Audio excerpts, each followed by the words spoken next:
Village style மீன் குழம்பு பார்க்கலாம். இது என்னோட ஆச்சி செய்வாங்க. ரொம்பவே டேஸ்ட்டாக இருக்கும். தேவையான அளவு புளி எடுத்துக்கோங்க. நான் ஒரு பெரிய லெமன் சைஸ் எடுத்திருக்கேன். புளியை நல்லா ஊற வச்சுக்கலாம்.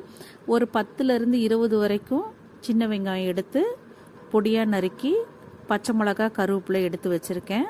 பெரிய வெங்காயனாலும் போட்டுக்கலாம்.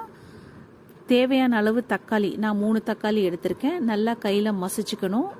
ஏன்னா தக்காளியை நம்ம அடுப்பில் போட்டு வதக்க போகிறது கிடையாது. எப்போவுமே யூஸ்வலாக வெங்காயம் வதக்கிட்டு அதுக்கப்புறம் தக்காளி போட்டு வதக்குவோம். இது அந்த மாதிரி கிடையாது. தக்காளியை நல்லா கையில் மசிச்சுட்டு நம்ம கரைச்சி வச்சு துப்பியெல்லாம் எடுத்து சுத்தமான புளிச்சாரை அதில் விட்டுட்டு 5 ஸ்பூன் அளவு மிளகாத்தூள் போட்டிருக்கேன். 2 டேபிள் ஸ்பூன் அளவு தேங்காய் அரைச்சி விட்டுருக்கேன். கொஞ்சமாக சீரகம் போட்டு அரைச்சி விட்டுக்கணும். இந்த கலவையில் தேவையான அளவு உப்பு போட்டு வச்சுக்கலாம்.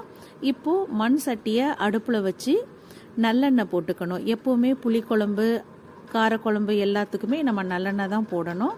நல்லெண்ணெய் 2 டேபிள் ஸ்பூன் அளவு போட்டுக்கிட்டு வெந்தயமும் நம்ம எடுத்து வச்சுருக்க வெங்காயம், பச்சை மிளகாய், கருவேப்பிலை போட்டு நல்லா வதக்கிக்கணும்.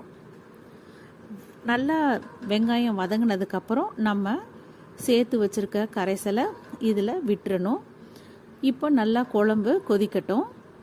அதுக்குள்ளே நம்ம ஃபிஷ் ஃப்ரை பண்ணிவிடுவோம். இப்போது ஃபிஷ் ஃப்ரை பண்ணி முடிச்சுட்டு அந்த குழம்பு நல்லா திக்காக வரணும். எண்ணெய் பிரிஞ்சு வர நேரத்தில் நம்ம மீனை சேர்த்துக்கலாம். அதுக்கு முன்னாடி சேர்க்க வேணாம். நல்லா குழம்பு கூடி வரணும். கூடி வந்த பிறகு தான் நம்ம எடுத்து வச்சுருக்க மீனை போட்டுக்கணும்.